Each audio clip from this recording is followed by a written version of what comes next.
সেদিন নীলাচলে বৃষ্টি হয়েছিল, বৃষ্টির স্নাত রাস্তা দেখতে খুবই সুন্দর লাগলো। আমার ফ্রেন্ড সবার সামনে চলে গেল, দেখবেন কিভাবে কিস দেয়, তাকে দেখলেই আপনারা অনেক খুশি হবেন এবং সে খুব জলি মাইন্ডের। আর ক্রিস্টিয়ানো রোনালদো শু লিওনেল পগবা লিওনেল পগবা আসছে পিছনে।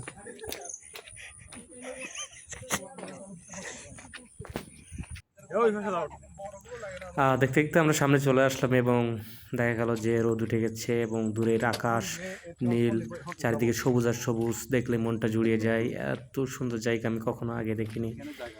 আপনারা যদি এখানে আসেন এই দৃশ্যটা অবশ্যই মিস করবেন না। জায়গাটা অনেক সুন্দর এবং এখান থেকে হয়তো ছবি সুন্দর উঠবে। আমি তাদের বললাম যে তোরা এখানে দাঁড়াতে পারোস, ছবি হয়তো ভালো উঠবে।